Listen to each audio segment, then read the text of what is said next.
Welcome back to the DAMY vlog. My name is Dr. David Duizer. Thanks for tuning in. Today on the show, we're talking about depression and anxiety. You know, there was a recent study or review that came out that said the number one reason people see a naturopathic doctor is for anxiety, for mood management. And I can really see that because it's such a huge part of the holistic approach that we spend so much time focusing on is stress management. We just do so much of this. We also are quite well trained in helping people lift their mood, whether it be through nutrition, through supplementation, lifestyle changes, these type of things. And you know, when it comes to major depression, obviously that should be dealt with by specialists. But I think there is a role for the holistic approach in psychiatric diagnosis as well. So, you know, I follow some people online who practice what they call in the US integrative psychiatry. But I really respect some of the things that they're doing with nutrition and psychiatric practice. Anyhow, a lot of times we see in my practice people coming to say, okay, I'm on this medication, I'm doing this for this type of symptom profile. How can I then improve the rest of my health? And how could that maybe help me get off the medication eventually?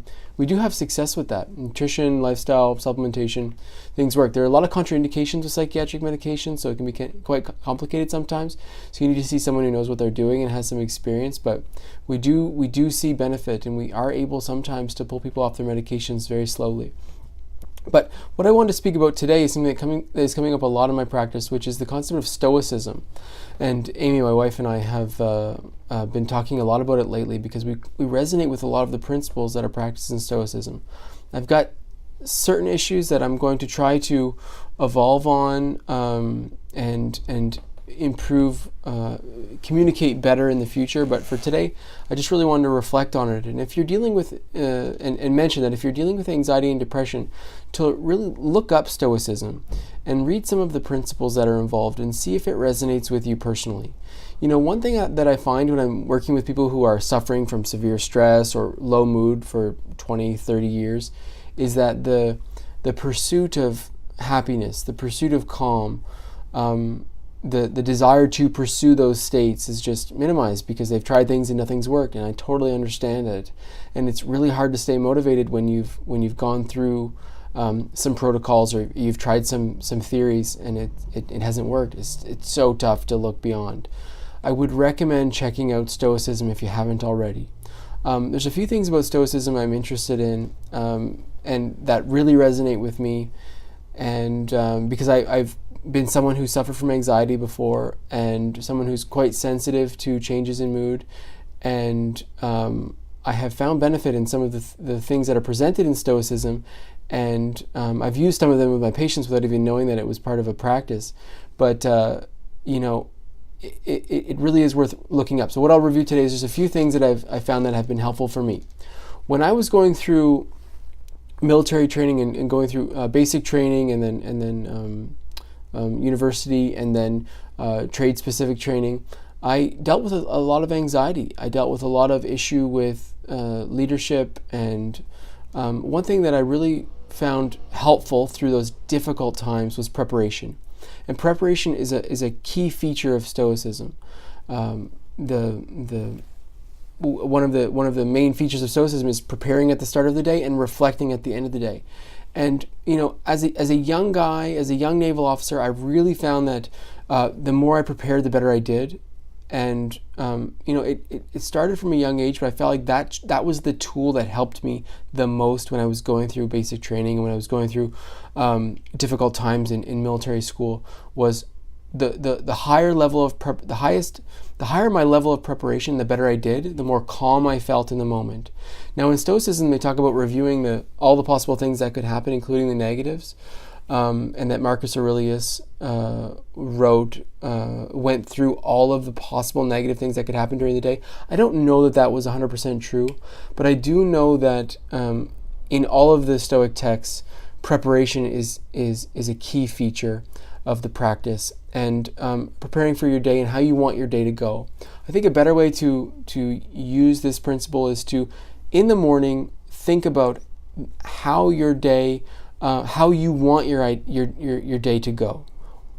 What type of relationship experiences do you want to have? What type of experiences do you want to have at work?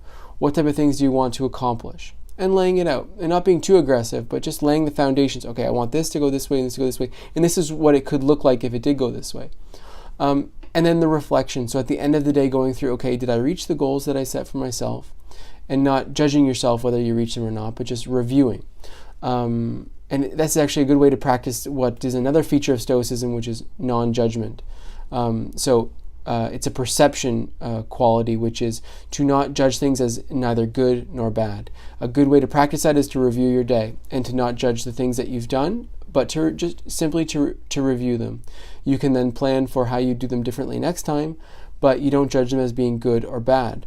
So reviewing at the end of the day through a journal. Most of the great Stoics were journalers, and this is a way of doing it. So planning at the start of the day and reviewing at the end of the day through a journal. Then practicing non-judgment for people, places, and things. Not considering anything good or bad. I find this one is extremely helpful in depression, whether it be mild or moderate depression. Sometimes we can just get into a state where we subjectively put our views onto everything. And if we're not eating well, if we're not exercising, if we're not sleeping well, very often those views are in the negative. And it takes practice to switch your view to the positive, or to reframe things in the positive light. Starting with no judgment and taking things as they are can be a great way to get into that space where you can then reflect positively on things and plan positively for things. I think that's a better way of looking at it. So what I will normally recommend is that we do some type of meditative practice or a reflective practice where we look at how things have happened for us in the past and leave them there, and then contemplate how we can do things differently in the future in a more positive light, or how our experiences could be different in the future in a more positive light, and lay that foundation. I find that really helpful for people, and sometimes I think that as I become more comfortable with Stoicism, it might be a better framework for me to organize this for people. The final two things I wanted to mention about Stoicism that really resonate with me are, number one, the concept of not worrying about things you do not have control of. So that's a main feature of Stoicism. If something's not in your control, to try to not worry about it. They can become quite aggressive with this idea. I believe in some of the things I've read about not concerning yourself or not becoming worked up with things that are quite personal to you, like a personal death or something like that. I find that very, very complicated, but maybe a good practice, maybe not. But anyways, things that are not in your control to not take on emotionally. That's an interesting thing and a difficult practice for people, but I think worth it in many circumstances, especially when the things that are bringing down your mood or causing you anxiety seem to be, to most people, could be considered trivial or maybe not important. It's something to consider.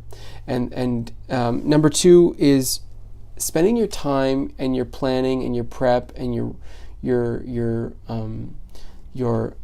day-to-day life experience on contributing to something bigger than yourself. So having goals that could improve the lives of people around you, that can help people who are in need, or they don't have to be so dramatic. They can be very simple things. Having things in your life that bring positivity, that bring light, that bring help to people who are in need, or that improve the state of the world. So having that in the back of your mind, whether it be the very smallest of things, like maybe once a month you do something kind for someone, but just having something that you plan for, that you prep, that is a goal of yours, if you're dealing with depression and anxiety, that you can focus on.